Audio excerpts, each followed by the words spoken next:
Hello students, I welcome you all to this lecture series of Engineering Ethics. I specially designed this lecture series for UPSC Engineering Services Prelims Examination. That is your paper 1. Okay, so let's start our discussion. Okay, so before we start, that's a brief about me. My name is Vitthal Pandey. I secured All India 5th rank in Engineering Services 2018 exam, and I also worked as an operations officer in Hindustan Petroleum. उसके अलावा मैंने BTech कर रखा है IIT Patna से. Okay, I will be using both English and Hindi. I have done my BTech from IIT Patna. I am 2016 pass out and I did my BTech in mechanical engineering. Okay, and I also did my internship in Finsar Corporation, Malaysia. And about my teaching experience, I taught in Gate Forum, ACE Academy, and I also worked as content developer in many coaching institutes, many big coaching institutes. So that's a brief about me. Okay, so yes. Now before we begin, let's talk about the weightage. कितना ये जो ethics subject है इसका weightage क्या है consistently हम देखें अगर तो देखो 2015 में there were some 10 questions asked from ethics and again similarly 2024 में 10 क्वेश्चंस, 23 में 10 क्वेश्चंस, 9 क्वेश्चंस, 10, 6, 14. तो आप देखिए कि अगर थोड़े बहुत ये आप छोड़ देते हैं लाइक 2020 को और 2022 को तो मोर और लेस 10 प्लस माइनस 2 क्वेश्चंस हमेशा एथिक्स से पूछे जा रहे हैं.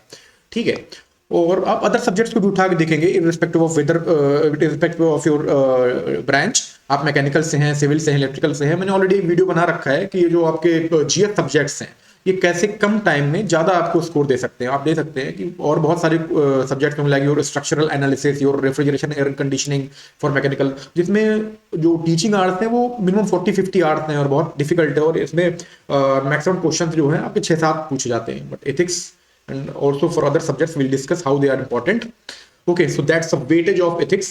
Now let's talk about the content. हम इसमें इस सब्जेक्ट में टोटली क्या क्या पढ़ेंगे. तो देखो जब हम क्या पढ़ेंगे, इंट्रोडक्शन कि एथिक्स क्या है, एथिक्स कहाँ से आया, क्या डिफरेंट डिफरेंट कंपोनेंट्स हैं एथिक्स के, and what are the different keywords from which questions are being asked, and then values and morality, then theories of moral autonomy, ethics in society, then theories of ethics. It is very very important from your exam point of view क्योंकि हमेशा आप maximum देखेंगे हर साल minimum एक question हमेशा इससे पूछा जाता है. Minimum, I am saying minimum means एक से ज्यादा क्वेश्चंस भी ये थ्योरी ऑफ एथिक्स से पूछे जाते हैं. ठीक है, तो बहुत इजी है, बहुत अगर अच्छे से समझाया जाए. देन इंजीनियरिंग एथिक्स क्या है, प्रोफेशनल एथिक्स क्या है, एथिक्स इन ऑर्गेनाइजेशन, ऑर्गेनाइजेशन का क्या मतलब है और उसमें एथिक्स का क्या इंपॉर्टेंस है वो हम देखेंगे. मॉरल थिंकर्स हैं कुछ इंडियन वेस्टर्न, उनके बारे में हम थोड़ा बहुत पढ़ेंगे. बहुत डिटेल में नहीं घुसेंगे, सिर्फ we will study whatever is actually important from your examination point of view. Then there are some contemporary ethical issues like your intellectual property rights, patent, copyright, ये सब क्या है इसको बहुत डिटेल में हम लोग पढ़ेंगे क्योंकि बहुत ज्यादा इंपॉर्टेंट है आपके लिए, है ना. विसल ब्लोअर एक्ट क्या है, करप्शन क्या है, करप्शन को रोकने के लिए क्या लॉज हैं, आरटीआई, ये सब हम लोग लास्ट टॉपिक में पढ़ेंगे. Okay, so before we begin I want to tell you one thing. This ethics topic is a bit boring. ये बहुत ही थ्योरेटिकल सब्जेक्ट है. ये आपके मतलब ये आपको विजुलाइज करना पड़ेगा. इसमें एक्चुअल चीजें आपको नहीं दिखेंगी लाइक योर फ्लूइड मैकेनिक्स और योर सॉलिड मैकेनिक्स की आपको यू कैन विजुलाइज कि आप देख सकते हैं कि बीम है, बेंड हो रही है, या फिर आपका सॉइल मैकेनिक्स, ऐसा कुछ नहीं. इसमें क्या है, सिर्फ मैक्सिमम इंफॉर्मेशन की बातें होंगी. अब वो इंफॉर्मेशन कैसे आपको समझना है वो मैं अपनी तरफ से पूरी कोशिश करूंगा. I will try my best that the content, the theoretical content do not get boring and you learn whatever is actually important for your examination. उसके अलावा फिर आपकी जिम्मेदारी है कि आप उसको कितना रिवाइज करने की कोशिश करते हैं, कैसे आप उसको समझते हैं, ठीक है, और कैसे आप उससे प्रैक्टिस करते हैं. मैं कोशिश करूंगा कि आपके लिए बोरिंग ना हो. So the first slide, first topic of ethics is philosophy. Sir philosophy को बता रहे हो सर, हम तो एथिक्स पढ़ने आए थे और एथिक्स की ही ये फिलॉसफी की ही ब्रांच है ethics. So let's see the definition of philosophy. Philosophy is the study of fundamental questions about life, existence, knowledge, values and right conduct. ठीक है, through reasoning and critical thinking rather than mayor belief और emotions. ये तो बहुत अच्छा लग रहा है देखने में. ये तो किसी भी किताब से उठा के आप देख सकते हो, समझ सकते हो भाई ये फिलॉसफी की डेफिनेशन हो गई. ठीक है, okay, one more thing I want to tell you. इसमें जितने भी इंफॉर्मेशन, जितने भी कीवर्ड, जितने भी डेफिनेशंस आएंगी, I will recommend do not memorise a single of them. किसी को भी याद करने की कोशिश मत करना, किसी को भी एज इट इज रटने की कोशिश मत करना, मगअप मत करना, because in question they will never ask you the definition, they will actually ask you the essence of that definition, they will actually ask you the practical application of that concept. ठीक है, तो समझते हुए चलना। I will try my level best कि आपको चीजें समझ में आए। ये फिलोसफी का आपने डेफिनेशन पढ़ ली, देखने में बहुत अच्छी लग रही है कि भाई कोई फंडामेंटल क्वेश्चंस को लाइक लाइफ, आपकी जो एग्जिस्टेंस है, नॉलेज, वैल्यूज है, इनके बारे में हम कैसे क्रिटिकली सोचते हैं, ये है फिलोसफी। अब हम इस कार्टून से समझने की कोशिश करते हैं। There are two guys, okay, one is respecting the sunlight out of his superstition. वो मान रहा है कि there is a divine concept behind the sun, and another is looking at him pathetically, और वो बोल रहा है कि yes the sun has to be respected but there has to be some logic behind that respect. Sun has not to be respected because it has some divine power, but it has to be respected because it is a source of energy for life in this entire universe, entire earth। ठीक है, तो ये दूसरा आदमी जो है ये logically इस चीज को वेरीफाई कर रहा है कि हाँ हमको सूरज की, हमको सन की रिस्पेक्ट करनी चाहिए। तो ये क्या हो गया, ये क्रिटिकल थिंकर हो गया, तो ये फिलोसफर हो गया। That's what philosophy does. Philosophy आपको इनेबल करती है to question everything morally, sorry critically, reasonably, हर चीज के पीछे आप रीजन जानने की कोशिश करते हो। That's what the concept of philosophy is all about. ठीक है, तो आप ये अब समझ गए होंगे, do not learn it. Now there are different branches of philosophies, okay? First one is metaphysics। इस पर क्वेश्चन आया है बेटा, ये branches of philosophy पर। So first one is metaphysics। So see what's the meaning of metaphysics? The study of reality, existence and what is beyond this physical world। जो हमारे आंखों के सामने नहीं है, जो इस फिजिकल वर्ल्ड में नहीं है, हमारे मन की बात, आपके मन में क्या चल रहा है, ये सब चीजें जो हम पढ़ते हैं तो इसको मेटाफिजिक्स कहते हैं। ठीक है, now example, does the God और सोल रियली एग्जिस्ट। ये जो क्वेश्चन है कि क्या भगवान सच में है, क्या आत्मा सच में है। What happens after death. ये देखो आप, ये बच्चा परेशान है कि भाई मृत्यु के बाद क्या होता है, what actually happens after death. तो in what way he is questioning these concepts in a metaphysical way. ठीक है, कि जो चीजें हमारे फिजिकल वर्ल्ड में नहीं है उसके बारे में जो हम क्वेश्चन करते हैं उसको मेटाफिजिक्स कहते हैं। इसको याद कैसे करेंगे कि देखो यहाँ पर ये फिजिकल वर्ल्ड का फिजिक्स कॉमन है और ये मेटाफिजिक्स कॉमन है। ठीक है, ऐसे याद करना, मैं आपको पैरेलली याद करने के तरीके भी बताता चलता रहूंगा। ठीक है, so metaphysics is all about questioning what lies beyond this world. Second one is epistemology. जुबान लड़खड़ा जाए ऐसी नाम लेने में, epistemology. No, what is this epistemology? Study of knowledge, how we know what we know. ये आपने क्या कह दिया, वो हाउ यू नो और how we know what we know. इसका मतलब है जो हम जो जानते हैं वो क्यों जानते हैं, और जो हम जानते हैं वो क्या है, वो सही है कि गलत है। इसको एग्जांपल के थ्रू हम लोग समझने की कोशिश करते हैं। एक एग्जांपल में देखिए, वो scientist verifies fact through experiment when you question whether news. दो एग्जांपल है एक्चुअली, कि साइंटिस्ट को कोई चीज पता चली कि भाई ग्रेविटी ऐसे एक्सर्ट करती है, बोला मैं नहीं मान रहा, कि आपने बोल दिया ठीक है मैंने मान लिया कि हाँ देख लिया कि है, लेकिन मैं एक्सपेरिमेंटली इसको वेरीफाई करूंगा। तो जब हम अपनी नॉलेज को एक्सपेरिमेंटली वेरीफाई करते हैं उसको हम एपिस्टेमोलॉजी कहते हैं। सिमिलरली सेकंड क्वेश्चन, कि when you have something, you have learned something from social media। इस बच्चे को देखो, इसने भाई कुछ समझा। ये cartoon, these cartoons I am intentionally I am putting because these cartoons actually will help you to memorize the concepts। ठीक है, now this student or this person has got to know something from social media। now he is checking whether what I have learned from social media is actually correct or not। जो knowledge तो उसके पास आ गई social media से, अब वो उस knowledge को study कर रहा है कि whether this knowledge is correct or not। so this concept or this approach is known as epistemology or epistemological approach। ठीक, दो पढ़ लिया, मेटाफिजिक्स पढ़ लिया और एपिस्टेमोलॉजी पढ़ लिया। फिर थर्ड आता है आपका एथिक्स, जो हम ये पूरे सीरीज में पढ़ेंगे, जिसका आपको मार्क्स मिलेंगे। मार्क्स एपिस्टेमोलॉजी के भी मिलेंगे, अभी दिखाता हूँ क्वेश्चन आपको, पहले आया हुआ है। Now ethics, study of right और रॉन्ग ह्यूमन बिहेवियर। क्या सही है क्या गलत है, इसके बारे में जब हम बात करते हैं तो उसको हम एथिक्स कहते हैं। For example, choosing not to cheat in an exam even when no one is watching.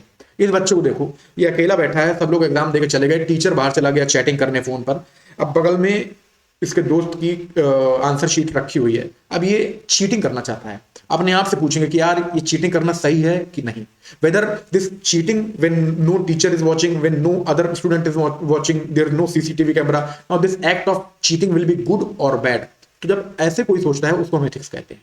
ठीक है, now last one is aesthetics. Aesthetics क्या है, इसको आप वैल्यू इंजीनियरिंग में भी पढ़ेंगे, in your mechanical engineering, in your standard quality practices, इसके बारे में हम लोग पढ़ते हैं। वो ना, what is this aesthetics? Study of beauty, art, taste. भाई किसी भी चीज की हम देख कर तारीफ कर रहे हैं। फॉर एग्जांपल आप इनको देखिए, इन्होंने ताजमहल देखा और ये मंत्रमुग्ध हो गए। He got mesmerised after looking at the beauty of Taj Mahal. So this mesmerization process, this process of thinking, wow, how beautiful it is, this approach is known as aesthetic approach, and the branch of philosophy which deals with this study of beauties and arts and taste is known as your aesthetics. Okay, तो ये हमने 4 branches देख ली। Question आया है engineering service 2019 में, हवा में यहाँ पर कोई बात नहीं होगी, सिर्फ वही पढ़ा जाएगा जिस पर क्वेश्चन आया है, जिस पर क्वेश्चन आ सकता है। और बच्चों अगर आप मुझसे पढ़ रहे हैं, जब इस पर जो भी मैं पढ़ा हूं उस पर क्वेश्चन आया, you have to thank me, thank you भेजना है आपको। इसे क्वेश्चन आया philosophical study of belief and knowledge is better known as. भाई बिलीफ एंड नॉलेज मतलब वही नॉलेज वाली बात की, आपने ऑलरेडी सोशल मीडिया का कुछ पढ़ा हुआ था, उस नॉलेज को आप स्टडी कर रहे हैं, तो उसको क्या कहते हैं? एपिस्टोमोलॉजी, ऑन्टोलॉजी, एंटोमोलॉजी, एटीमोलॉजी, ये सब अलग कुछ है, ठीक है। ये जब आप कोर फिलोसफी पढ़ते हैं उसे कॉन्सेप्ट्स हैं। नाउ सो ये हमने पढ़ लिया ethics, philosophy. Now let's enter into ethics. What is ethics? The term ethics is derived from Greek word ethikos which means habit और कस्टम। हैबिट और कस्टम, कस्टम मींस परंपरा, प्रतिष्ठा, अनुशासन, परंपरा। हैबिट का मतलब क्या है? आदत, ठीक। तो जब हम ग्रीक में जाते हैं और एथिकोस के बारे में पढ़ते हैं, तो एथिकोस का मतलब होता है कि कस्टम, की हमारी परंपरा क्या चलती आ रही है, हम क्या करते चले आ रहे हैं, हमारी आदत क्या है, उसको एथिकोस कहते हैं। और इसी एथिकोस से हमने सब्जेक्ट उठा लिया एथिक्स का, ठीक है। एक और वर्ड है इथोस, जिसके बारे में हैबिट होती है, तो एथिकोस, इथोस ये सब सेम है। और इसी कॉन्सेप्ट से, from these concepts of ethikos and ethos, we have used this word ethics. Now what's the aim of ethics? It aims to establish a system of rules. Let's underline it. System of rules or codes to regulate the individual, organization and social behavior. Right? When we all were like आदिवासी, जब हम लोग हुआ करते थे पुराने जमाने में, जब हमारी सोशल लाइफ जो थी वो डेवलप नहीं थी, उस समय में क्या होता था कि we were like animals. What actually today only also what actually differentiates us, or I mean human beings, from animal is this ethics. We know what is right and what is wrong, but the animals do not know what is right or wrong. कि हमको पता है कि भाई railway track पर जाएंगे, train आ रही है, then we may get injured, but animals don't know, that's why unintentionally they die, ठीक है। So that's what ethics differentiate, that's what I mean ethics is what differentiate the human beings and animals. और ये हमको बताती है कि कुछ set of rules हैं जिनको हमको अपनी लाइफ में फॉलो करने हैं। अब ये रूल्स या तो रिटन फॉर्म में होंगे या हमको हमारे पेरेंट्स और फोर फादर्स से बताए जाएंगे। तो यही सब जो स्टडी ऑफ रूल्स है, सेट ऑफ रूल्स हैं, कोड्स हैं, इन्हीं को हम एथिक्स कहते हैं, ठीक है। अब ये देखो, this person is actually confused. There are two ways, and out of these two ways, one is a harder way and one is a easier way. So any कोई भी जानवर भी होगा या कम दिमाग का आदमी होगा, अनएथिकल आदमी होगा, वो क्या करेगा कि इजी वे को चूज करेगा। But if you know the ethics, if you are ethical person, if you are moral person, moral क्या है वो भी हम डिस्कस करेंगे, तो आप ये सिर्फ ये नहीं देखेंगे कि हार्ड और इजी क्या है, सही क्या है, गलत क्या है, which way is actually good, correct and which way is actually incorrect, which way is actually good, which way is actually bad, इसके बारे में जो आप दो रास्तों में डिफरेंशिएट करने लगेंगे तो उसको हम एथिक्स कहेंगे, ठीक है। Now what are the values, इसको हम इंग्लिश में, हिंदी में मूल्य भी कहते हैं। तो see the definition, these are the set of beliefs, हमारे कुछ विश्वास हैं, एक सेट ऑफ विश्वास बिलीव्स हैं which help an individual, organisation और society to make the preference of certain things और इवेंट्स। जब हमारी लाइफ में कुछ हो रहा है तो किस ऑर्डर में होना चाहिए, उसको हम वैल्यूज कहते हैं। For example, in Indian culture there is a custom, there is a value like children or younger people have to greet the elder peoples by saying namaste or touching their feet. So what are these? These are the values. हमको बचपन से सिखा दिया गया है। We have developed a set of beliefs that whenever elder and or older person are coming, we have to show them respect. We have to greet them with respect. We have to do the namaste. Okay. So एक preference जब भी आएगा, जब भी आप किसी elder person को देखेंगे, what we'll do? We'll greet him with namaste or touch their feet. So what does it shows? It shows the value, example of value. ठीक? Okay. Any doubt? Please let me know. Please ping me over Telegram. I'll help you. So that's what all about the value, जो हमारे set of beliefs हैं। जब भी हम किसी event में या किसी सर्टेन थिंग को हम देखते हैं, किसी पर्टिकुलर टाइम पर हम जाते हैं, तो उसमें हमारे मन क्या कहता है कि यार ये अगर हो रहा है तो हमको ये करना चाहिए। अगर हमने एल्डर पर्सन को देखा है तो हमको क्या करना चाहिए, अपनी तरफ से उनको ग्रीट करना चाहिए, नमस्ते करना चाहिए। तो these are the values. Now what are the classification of values? What are different types of values? Let's see. On the basis of their nature, कई बेसिस पर हम आई थिंक 3 बेसिस पर हम लोग इसको डिस्कस करेंगे। On the basis of nature there are 2 types of values, positive value, negative value. No what is positive value, जिनको हम इनकरेज करते हैं कि you should have these kind of values for truthfulness, honesty, non violence, these type of values जो हमारे elders होंगे, जो हमारे मॉरल लोग होंगे, जो समझदार लोग होंगे, वो बोलेंगे कि आपको ऐसा होना चाहिए, ठीक है। These are the positive values which are actually encouraged in any human being. Now what are the negative values? They are prohibitory in nature, means बड़े लोग हमेशा बोलेंगे कि ये मत करो, ये गलत है। डू नॉट बी ग्रीडी, लालच नहीं करना, लालच करना बुरी बला, तो ये नेगेटिव वैल्यू है लालच। वायलेंस नहीं करना है, ये this violence is a negative value. Depression, आपको ज्यादा सोच के डिप्रेस नहीं हो जाना है, these are the negative values. तो इन पॉजिटिव नेगेटिव वैल्यू का हमको एक्चुअली लाइफ में यूज क्या है? यूज ये है कि भाई जो पॉजिटिव वैल्यूज जिसके पास होंगी वो ये सुपरमैन जैसा सुपर हीरो बन जाएगा, और जिसके पास नेगेटिव वैल्यूज होंगी वो ड्रैगुला किंग जैसा बन जाएगा villain. So these positive and negative values make a person hero or villain. So that's all about positive and negative values. Now on the basis of their scope, how do we classify the values? What do we actually mean by scope? Means applicability of these values. हम कहाँ पर उन values को apply करके देख रहे हैं? So universal values, the basic human values which are evident in every human society irrespective of religion, race, caste, means किसी भी सोसाइटी में अगर हम चले जाते हैं, वो जो कुछ पर्टिकुलर वैल्यूज हैं जो हमेशा हर सोसाइटी में मिलेंगी, इंडिया में भी मिलेंगी, पाकिस्तान में भी मिलेंगी, इराक में भी मिलेंगी, चाइना में भी, यूएस में भी। तो ये कैसी वैल्यूज हैं? ब्रदरहुड, भाईचारा, हर जगह एक दूसरे की हेल्प करने के बारे में सिखाया जाएगा। जस्टिस, जस्टिस मीन्स दूसरे के साथ न्याय करना, जो सही है वो करना, तर्क संगत करना। तो these are the universal values. किसी भी सोसाइटी में ये नहीं बताया जाएगा कि नहीं तुमको दूसरे की भलाई नहीं करनी है। किसी अगर बताया जा रहा है तो उसको लाइक ऑफिशियली नहीं बताया जाएगा। हो सकता है कुछ कंट्रीज हो जो बैकवर्ड, जो रेट्रोस्पेक्टिव हैं, पीछे जा रही हैं, वो बताएंगे नहीं हमको दूसरों को हार्म करना है एंड परेशान करना है। But these are the negative values, they will not be actually applied for in this in their entire society. But universal values वो हैं जो हर जगह एप्लीकेबल होंगी। तो ब्रदरहुड, जस्टिस हर सिटी, हर सोसाइटी में, हर कंट्री में, हर धर्म में, हर कास्ट में एप्लीकेबल होंगी, ठीक। Now next one is contextual values, कि उनकी जो एप्लीकेबिलिटी होगी it will actually depend upon the context और type of society in which about which we are talking about. For example, values which are specific to certain society such as individualism in western society. अभी हम बात करते हैं, suppose ये हमारे Indian society का एक कोई टिपिकल लड़का है, he knows the importance of family, he knows the importance of family, और ये एक वेस्टर्न सोसाइटी का लड़का है, ही इंडिविजुअलिज्म।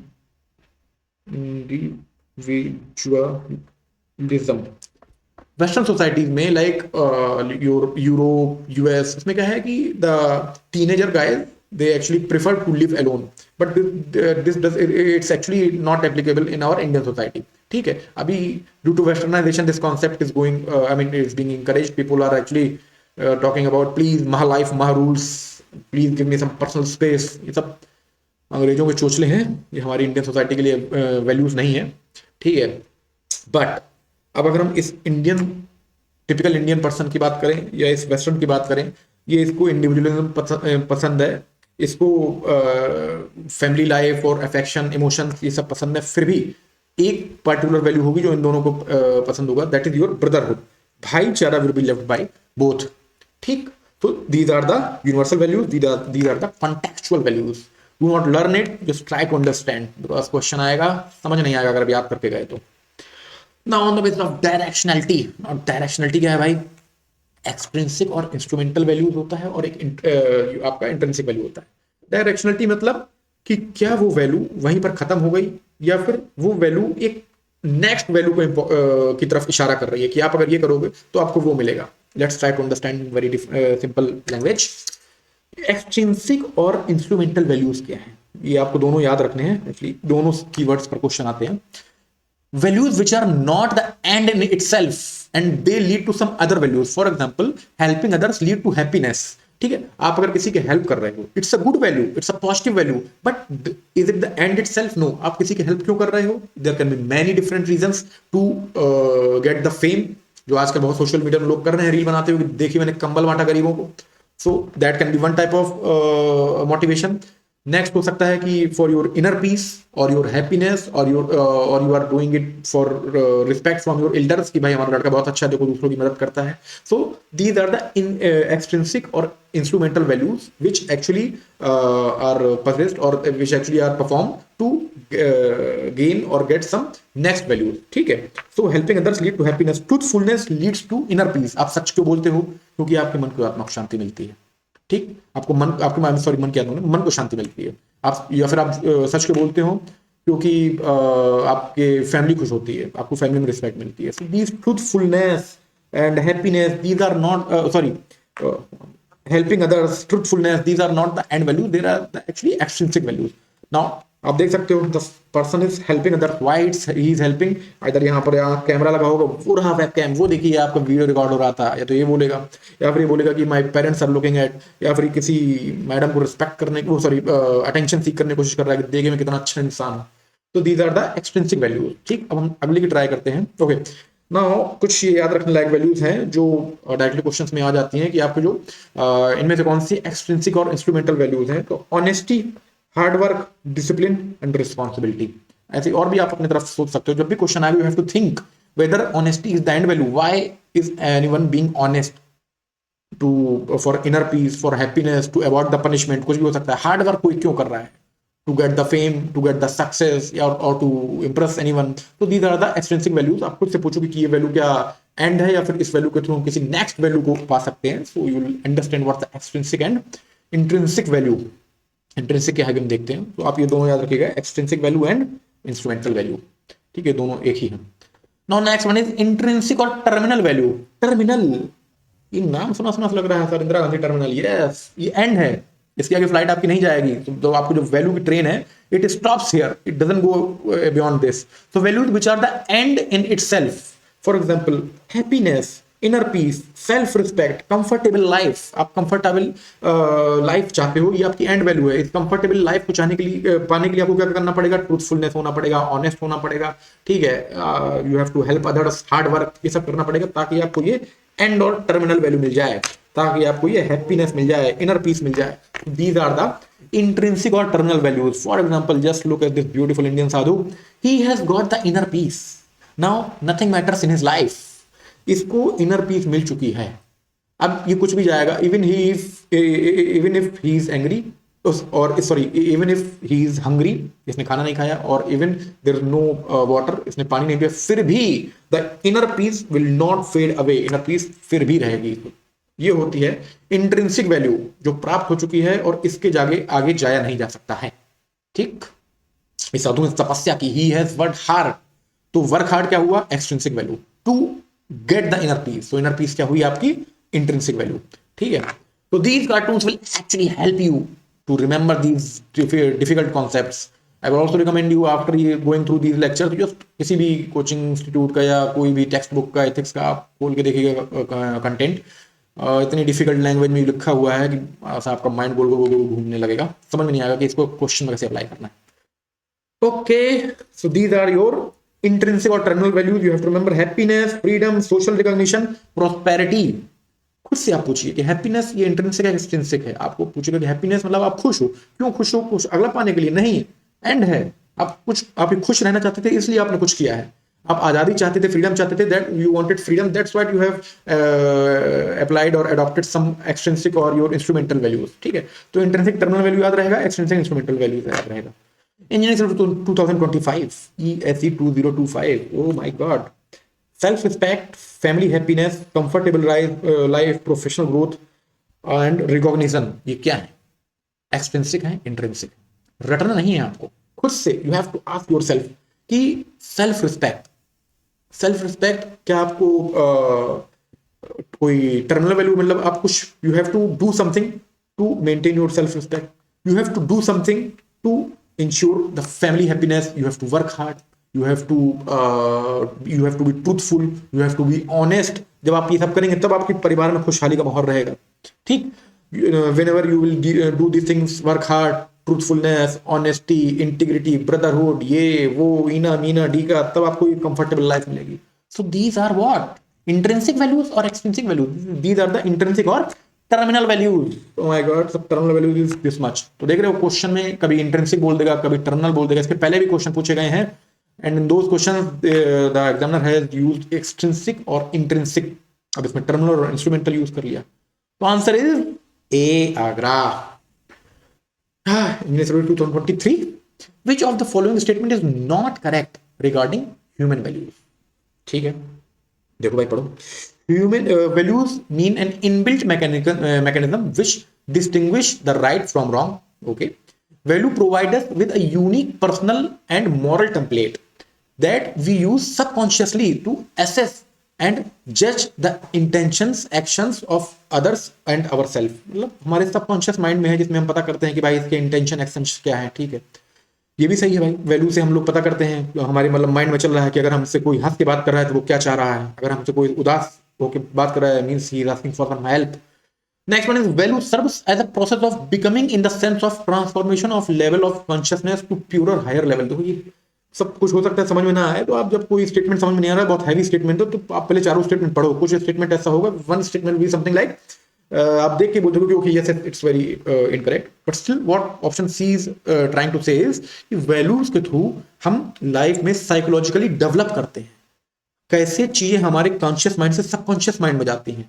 ठीक, सबकॉन्शियस माइंड में चली, फिर हम प्योर और हायर लेवल पे हो जाते हैं, फिर हमको सोचने की जरूरत नहीं है। For example you are driving, आप आईज क्लोज करके भी ड्राइव कर रहे हैं, सामने से हॉर्न बजा, आपको समझ गए हॉर्न बजा, you have to press the breaks.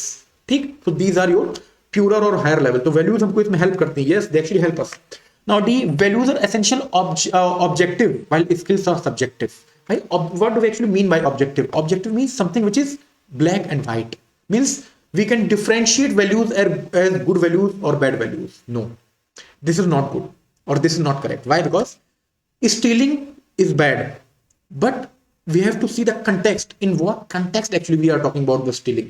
If we are talking about the thieves, जो चोर चोरी कर रहा है वो गलत है। But if a hungry person और poor person is stealing food to save the life of their family members, क्या वो गलत है? उसमें ह्यूमन टच आ गया। So these values, they are not actually objective, they are very subjective. So that's why option D is incorrect. ठीक, option D incorrect है। जो आपको वैल्यूज हैं वो आपके सब्जेक्टिव होती हैं। Skills are objective. Skills means whether you know driving और you do not know driving, there are only two cases. तो आपके जो स्किल है वो ऑब्जेक्टिव है, आप you can actually distinguish between black and white. You know driving, you not know driving, you know English, you do not know English. तो ये these are the objective properties, like skills are objective and values are subjective। ये आपको याद रखना है। Now what is morality? बहुत दिनों से सुन रखा होगा morality, ethics क्या क्या है। आज आइए राज से पर्दाफाश करने का वक्त आ गया है। Morality is sum total of moral values। Sir ये क्या बोल दिया आपने? moral values क्या है ये तो बताइए। moral values are those values which are guided by conscience or inner voice। इसका क्या मतलब हो गया सर? एक एग्जांपल समझने की कोशिश करते हैं। देखो, suppose this person is named as what's Anna। Now this person, this boy, his name is Anna। He goes in his room and he sees that कि उसका एक बहुत ही मन का एक लेवाइस का ये कॉस्ट्यूम था, इनका जीन्स और टी शर्ट, ये ऑलरेडी बहुत ही डैमेज था, हाई फाई था, बट स्टिल क्या हुआ, बहुत इनको प्रिय था। But when he open the cupboard, what he found is कि इस रैट ने इनके मन का जो कॉस्ट्यूम था, जो ड्रेस थी, वो डैमेज कर दी, कुतर दी। Now nobody is watching, this rat is there and Anna is there in the room। Now Anna wants to kill this rat। Now whether the inner voice of Anna will stop him to kill the rat or not, means morality अब समझ में आ रहा है कि आपके जो अंदर का जो आपका कॉन्साइंस है, जो आपकी इनर वॉइस है, उसके हिसाब से क्या करना सही है और क्या करना गलत है। That's what the morality is.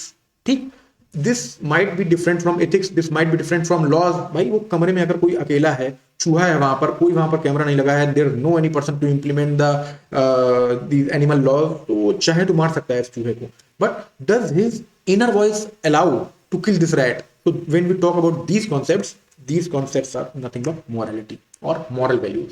ठीक, आपको बचपन से क्या सिखाया गया है, मारना सही है कि नहीं है। जब आपको ये सब चीजें सिखाई जाएंगी तो ये आपको कहीं ना कहीं पे एक इनर कॉन्साइंस में, आपके इनर वॉइस में तब्दील हो जाएंगी। And when you are implementing one living a life, when you are making some decisions, तो आपकी जो इनर वॉइस अलाउ कर रही है उस डिसीजन को कि नहीं, उसको हम मॉरलिटी और मॉरल वैल्यूज कहते हैं। तो I think it must be clear now. ठीक है, moral values have personal sanction. Personal sanction means आप जो आपकी इंडिविजुअल सेल्फ है, आपकी अंतरात्मा है, वो उसको सैंक्शन करती है कि ये सही है कि नहीं है। And this may not have societal और ऑर्गेनाइजेशन सैंक्शन। समाज या जिस कंपनी में आप काम करते हैं वो ऑर्गेनाइजेशन उसको सही मानता है, गलत मानता है, वो अलग बात है। आप उसको सही मानते हैं कि नहीं मानते। फॉर एग्जाम्पल दिस होमोसेक्सुअलिटी और LGBTQ कॉन्सेप्ट। ठीक, इसमें क्या है कि सोसाइटी इसको डिसअप्रूव करती है सपोज, तो if we talk about the society, then as per the society it is unethical, but as per the people who are actually in these categories, उनके लिए ये मॉरल है. Why? Because उनका जो इनर सेल्फ है वो इस चीज को अलाउ कर रहा है कि इसमें कुछ गलत नहीं है, सोसाइटी इसको गलत बोल रही है. तो मॉरल वैल्यूज कैन बी और can not be same as ethical values, और मॉरल वैल्यूज का जो अप्रूवल है वो पर्सनल सेंक्शन के थ्रू होता है. हो सकता है कि इसको सोसाइटी अप्रूव करे या ना करे. ठीक है. Oh my God, let's erase this.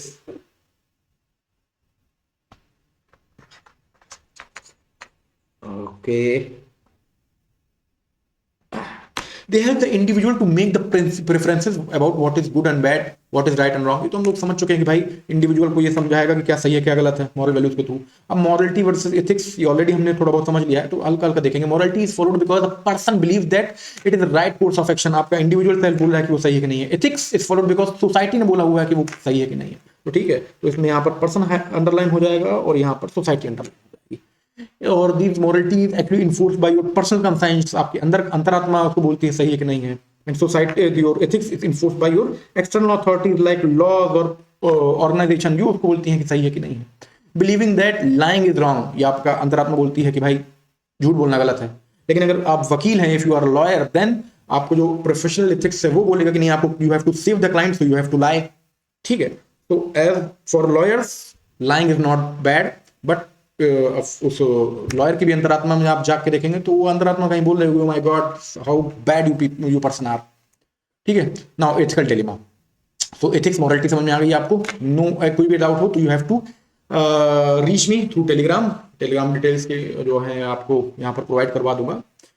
Okay. Now what is ethical dilemma. इस पर भी बहुत क्वेश्चंस आते हैं. Situation in which an individual faces difficulty in decision making because following one ethical code leads to transgressing other ethical code. Sir कितनी सुंदर English है ये, थोड़ा समझा दीजिए.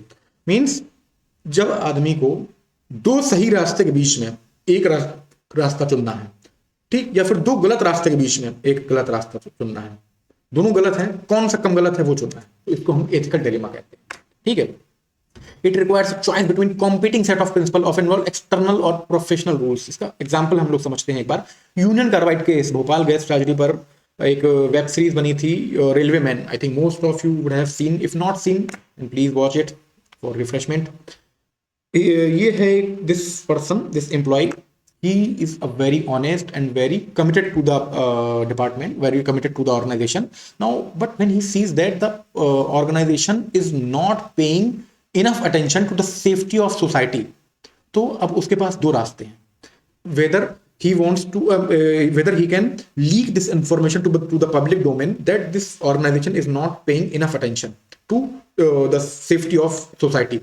इससे क्या होगा? इससे goodwill for of the public at large, means public की हेल्प के बारे में ये सोचेगा. ये एक अच्छा डिसीजन है. बट ऐसा करने से एक चीज को नुकसान होगी कि इसकी कंपनी की इसने जो शपथ ली थी, he has taken the oath of confidentiality कि whatever information he is gaining और he is getting inside the company, he will not provide it outside. तो उस एथिकल कोड ऑफ कॉन्फिडेंशियलिटी का वायलेशन होगा.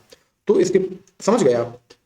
तो दो रास्ते हैं कि भाई पब्लिक सेफ्टी, ये एक एथिकल इशू है, पब्लिक सेफ्टी, और एक है ये कॉन्फिडेंशियलिटी. अब इन दो सही रास्तों में कौन सा सही रास्ता है, जब इसकी हम डिसीजन लेने की बात करेंगे तो that particular situation is known as ethical dilemma. ठीक है. ना मॉरल डिलेमा. मॉरल डिलेमा क्या मतलब है? मॉरल डिलेमा भाई देखो, मॉरल लग गया मींस योर इनर वॉइस, अब अंदर अंतरात्मा की बात आ गई. It's a conflict between two और मोर of an individual's internal values or beliefs about what is right or wrong. ठीक है. अब इसका एग्जांपल है extra marital affair of best friend. भाई एक ये दोस्त है, इन्होंने कुछ गलत काम, इनका एक्स्ट्रा मैरिटल अफेयर है. नाउ यू हैव और anyone has two options to tell to wife, अपने दोस्त की वाइफ को बता दे कि ये गलत कर रहा है. ठीक है. और नेक्स्ट वन है कि कीप इट एट सीक्रेट. अगर ये सीक्रेट कर रख रहा है तो क्या प्रॉब्लम है भाई? ये अनएथिकल प्रैक्टिस है, इट्स वेरी बैड थिंग. और दूसरा है कि अगर if he is telling this to his wife और आई मीन फ्रेंड्स वाइफ, तो क्या होगा कि जो फ्रेंडशिप, जो ब्रदरहुड वाली भावना थी कि तू तो मेरा दोस्त है, हम लोग आपस में सब कुछ शेयर करेंगे, हमारे सीक्रेट हमारे बीच में रहेंगे, उस कोड का वायलेशन हो जाएगा. तो एथिक्स की अगर हम बात कर रहे हैं तो ethically he has to ethically he has to tell this information to wife, but morally उसका अंतरात्मा क्या कह रही है उसकी अगर हम बात करें तो ये मॉरल डिलेमा हो गया। ठीक है, सो इस क्वेश्चन को हम एथिकली नहीं डील कर सकते हैं, we have to deal it with moral background. ठीक है, तो I think with these examples you are crystal clear with the concepts of ethical dilemma and moral dilemma. ये एग्जांपल से आप याद रखना, क्वेश्चंस बन जाएंगे आपसे। ना देखिए, एक ये भाई साहब आए, इन्होंने बोला कि भाई हम मॉरल, कोई चीज मॉरल है कि नहीं है, कोई चीज एथिकल है कि नहीं है, उसको हम कैसे चेक करेंगे। ये माइकल डेविस जी थे, इन्होंने 8 टेस्ट दिए, 8 टेस्ट दिए। These 8 test help individual analyse ethical dilemma in profession in everyday context. कि भाई जब भी आप ऐसे पार्टिकुलर डिलेमा पर जा रहे हो, मॉरल डिलेमा और एथिकल डिलेमा किसी में भी, तो आप इन टेस्ट को अप्लाई करो। ये टेस्ट आपको they will actually help you to choose the correct decision, make the correct decision. इसको याद रखने का एक तरीका है HPCL प्रूव, PROV, ई नहीं है इसमें, ई साइलेंट है, याद रखिएगा। 8 है टोटल, इसलिए 9 होते तो ई भी आ जाता। अभी HPCL प्रूफ क्या है, देखो बच्चों, अभी आप कोई बुक उठा के देखोगे, पहली बात तो कई बुकों में ये मेंशन ही नहीं होगा कि माइकल डेविस का मॉरल टेस्ट है क्या। इस पर 2 बार क्वेश्चन आया है और आगे भी क्वेश्चन आएगा, ये मैं लिख के देता हूं। और 8 test, if you are trying to remember this 8 test, then तेल निकल जाएगा दिमाग का, याद नहीं होगा। That's why I am providing this trick to remember. What the trick? HPCL prove, ये आपकी ट्रिक है। अब देखो हम क्या देखते हैं, कौन कौन सा टेस्ट है। ये देखो, ये लिखा हुआ है आपका, just second,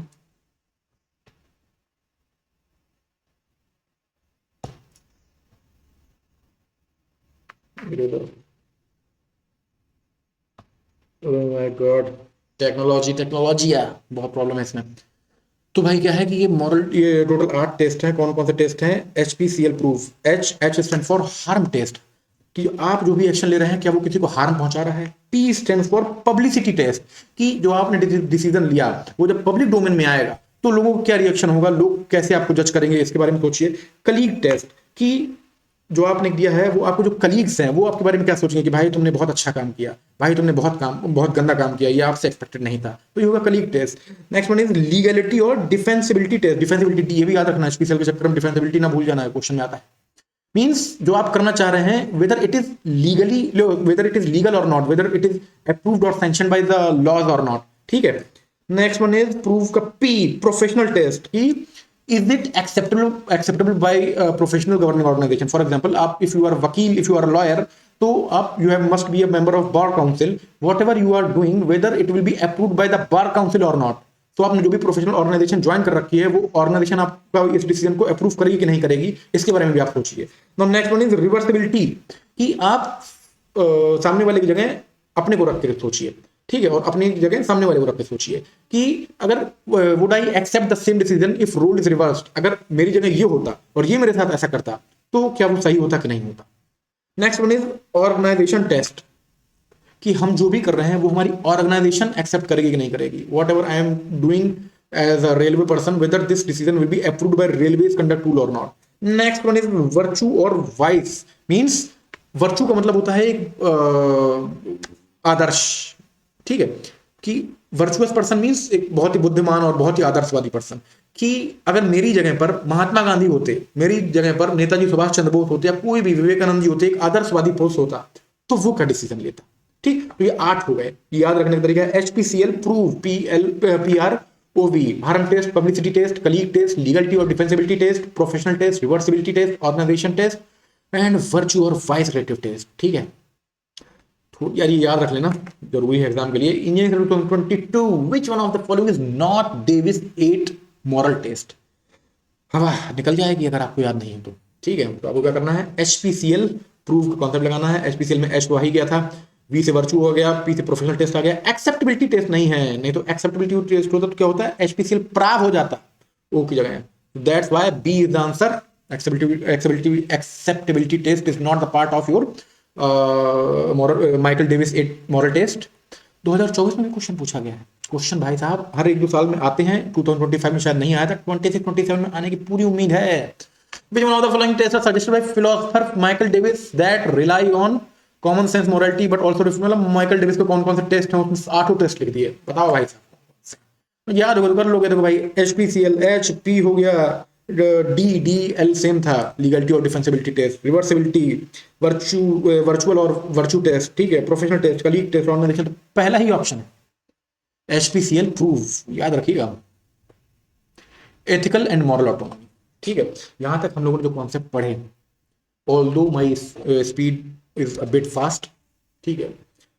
Why? Because I know okay, most of you won't be actually ready to spend your time or invest your time in non-technical, and already video डाला हुआ है कि नॉन टेक्निकल क्यों आपको इंजीनियरिंग सर्विस प्रीलिम्स क्वालिफाई या disqualify करवा सकता है, ठीक है। फिर भी मैं कोशिश कर रहा हूँ कि जो एक्चुअली एग्जाम स्पेसिफिक है आप सिर्फ वही पढ़ें, यहाँ वहाँ की फर्जी की बातें ना सुनते। आपको एथिकल बनाना मेरा एम नहीं है, एथिकल तो आप अगर हैं तो रहेंगे, नहीं है तो नहीं रहेंगे, एग्जाम निकल बनाइए, ठीक है। जो भी आपने पढ़ा थोड़े से हैवी कॉन्सेप्ट्स थे, but with the help of these real life examples I am sure that you are getting clarity. Still any single doubt feel free to reach me. अगला कॉन्सेप्ट है एथिकल एंड मॉरल ऑटोनॉमी। इसका मतलब क्या है? Ethical and moral autonomy is the capacity for independent thought and action based on one's own moral reasoning rather than passivity. कोई दुनिया अगर किसी चीज को सच बोल रही है तो आपको भी उसको सच नहीं बोलना। You have to think reasonably, you have to think critically, और आपको जो इनर वॉइस और इनर कॉन्साइंस है उसके हिसाब से क्या सही होना चाहिए क्या नहीं होना चाहिए। जब whether you are strong enough, whether you are independent enough to express your own feeling कि yes whatever you all are saying is wrong but this is the correct approach और this is the correct decision, तो इसको हम ethical और moral autonomy कहते हैं।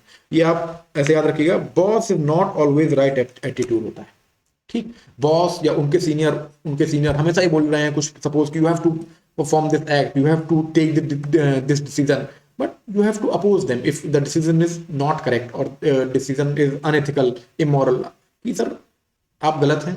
You have to always think like boss is not always right.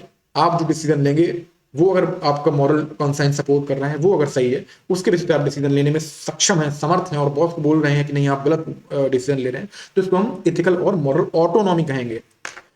Okay, अभी moral autonomy, ethical autonomy develop कैसे होता है इसके बारे में समझने की कोशिश करते हैं। It deals with psychological development of an individual from being child to state of self awareness. जब बच्चा है, छोटा सा बच्चा है, 3 साल 5 साल, उसको कुछ नहीं पता है कि क्या एथिकली सही है, क्या एथिकली इनकरेक्ट है, क्या मॉरली सही है, क्या I mean what is moral, what is immoral, he doesn't no.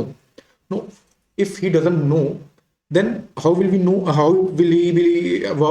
he will be able, oh my god my English from Uttar Pradesh now, वो अगर कैसे समझ पाएगा, how will he will actually understand this is moral or immoral।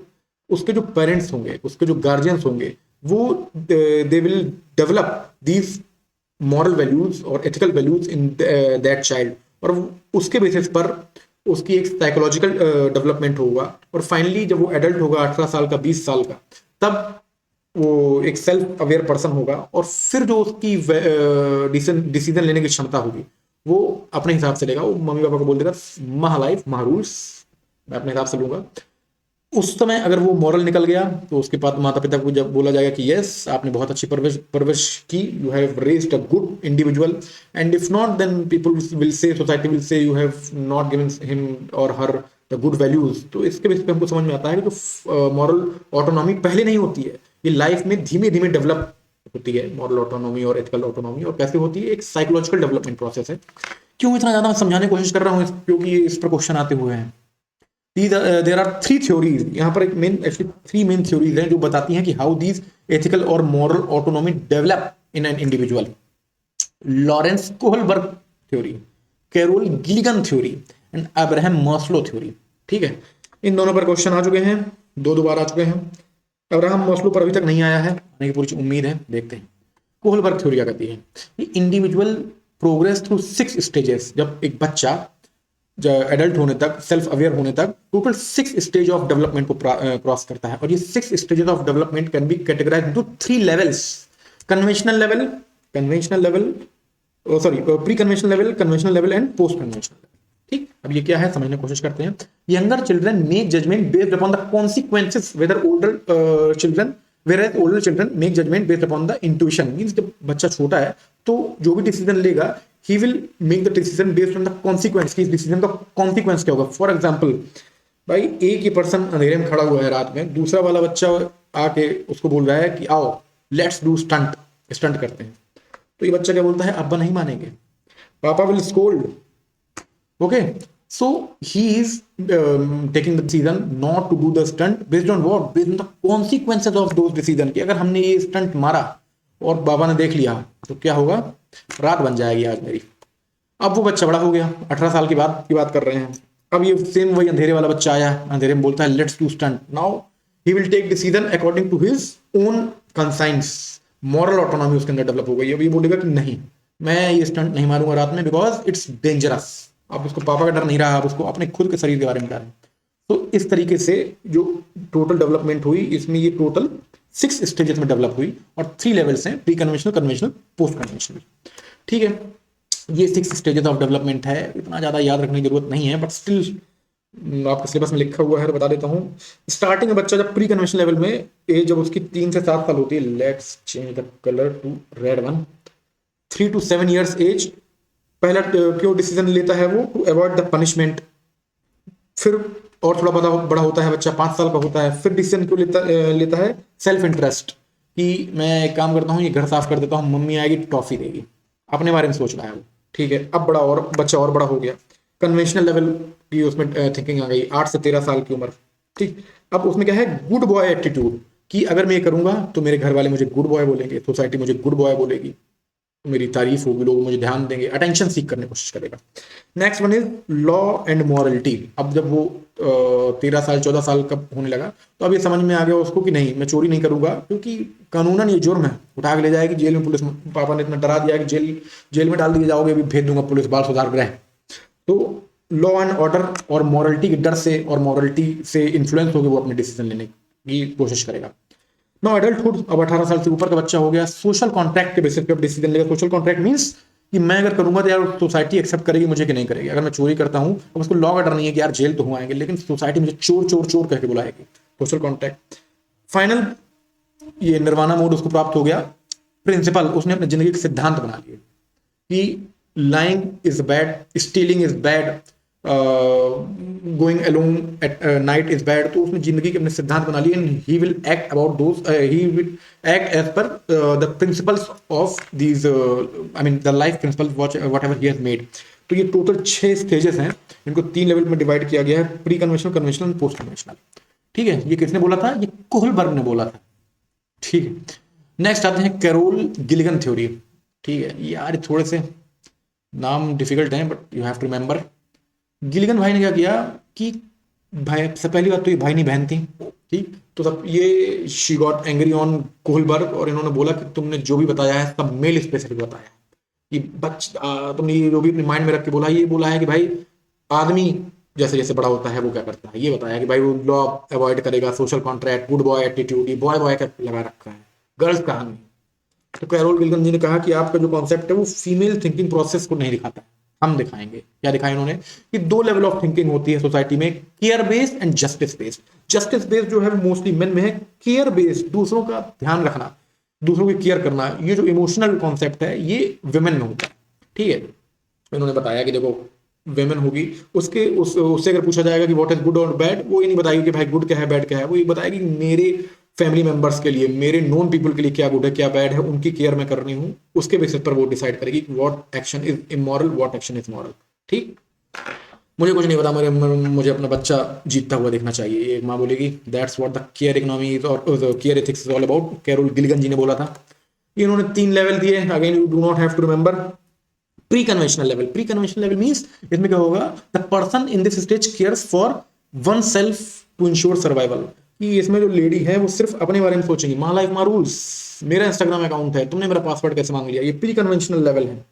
Conventional level, अब now this lady is getting married, now she will take care of the her family members more than her own self. Means ये बारिश में खुद भीग जाएगी लेकिन अपने family members को नहीं भीगने देगी। तो ये कन्वेंशनल लेवल हो गया। इन this stage person feels responsibility show care towards other people. तो ये conventional level. Post conventional level, अब इसको एहसास हो गया कि यार दूसरों का ध्यान रखे रखे परेशान हो जा रही हूँ, अपना भी हमको ध्यान रखना है, दूसरों का भी रखना है। This is your post conventional level. This stage where the principle of care for one self and others is accepted. Means खुद की भी केयर करना है और अपने फैमिली मेंबर्स की भी केयर करना है। ये पोस्ट कन्वेंशनल लेवल हो गया।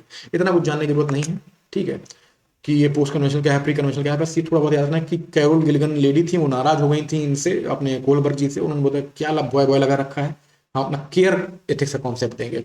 ठीक है, ये देखो engineering 2021 EAC 2021 Carol Gilligan is associated with natural justice, principle of loyalty, responsibility और ethics of care. Ethics of care, इतना बड़ा डिसीजन डिस्कशन हमने लिया है। खुद बारिश में भीग के अपने फैमिली मेंबर्स को बचा रही हैं वो। नाउ EAC 2023 में भी क्वेश्चन पूछा गया है, देख लो दीज कॉन्सेप्ट्स हमेशा रिपीट होते रहेंगे। Which one of the following characteristic feature distinguish Carol Gilligan's theory from Kohlberg's theory with regard to moral development? भाई कौन सा है? Transactional approach, logical, rule centric, more of care, justice. ये care, caring, cares, careful, जब भी ये सब word सुनना तो कैरोल गिलिगन मार देना कि उन्होंने केयर एथिक्स का कॉन्सेप्ट दिया था। तो दैट्स इट।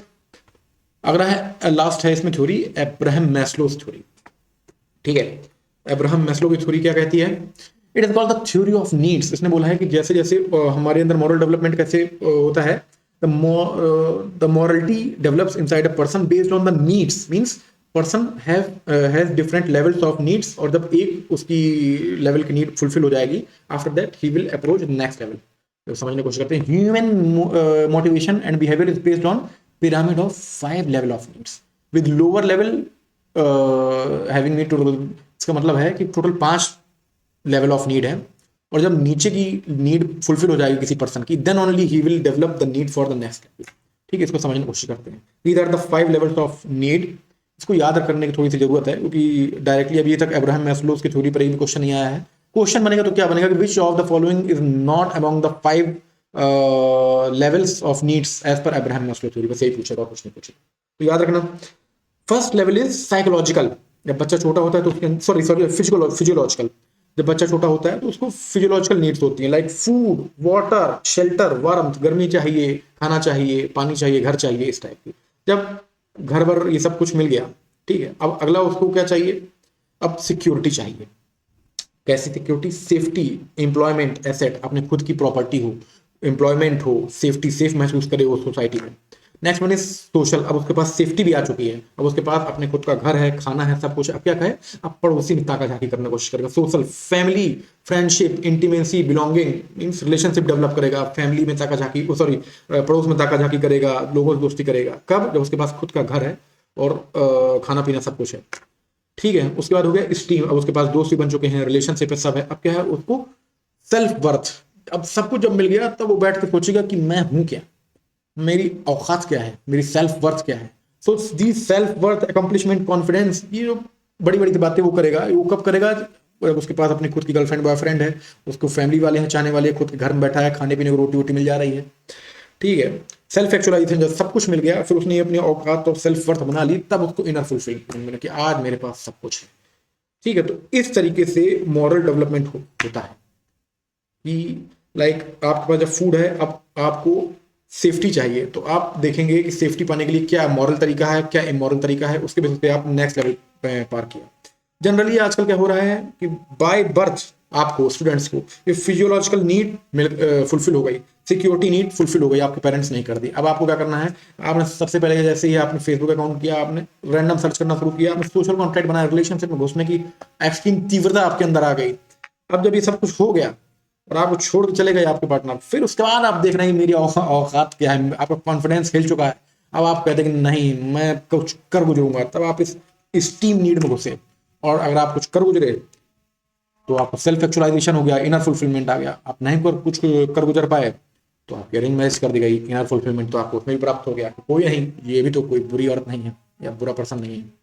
ठीक है, so that was all about the Abraham Maslow's theory. अब हम देखते हैं एथिक्स वर्सेस लॉ।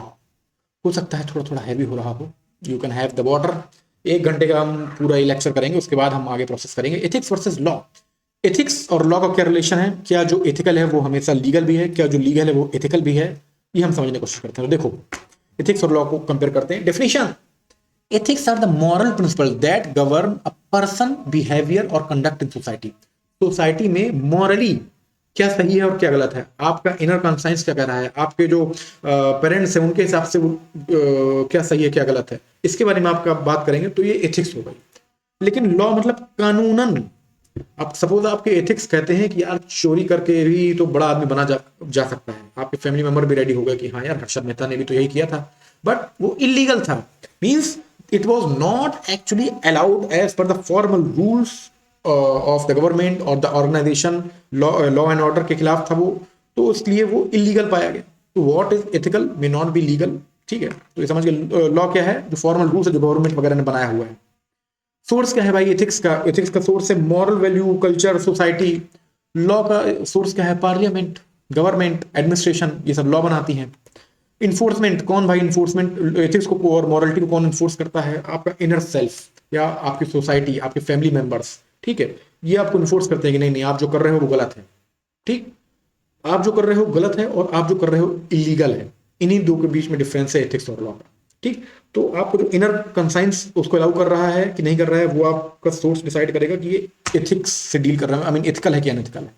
और लीगली इन्फोर्सेबल जो थिंग्स कोर्ट और पुलिस और जो आपका कानून है, लॉ, उनके हिसाब से इन्फोर्सेबल है, वो लॉज हो गई आपकी. I mean you are trying to, I mean you are getting it right कि एथिक्स का इन्फोर्समेंट कौन करता है? आपका इनर सेल्फ और सोसाइटी, आपका कंसाइंस. और लॉज का इन्फोर्समेंट कौन करता है? कोर्ट करती है, पुलिस करती है.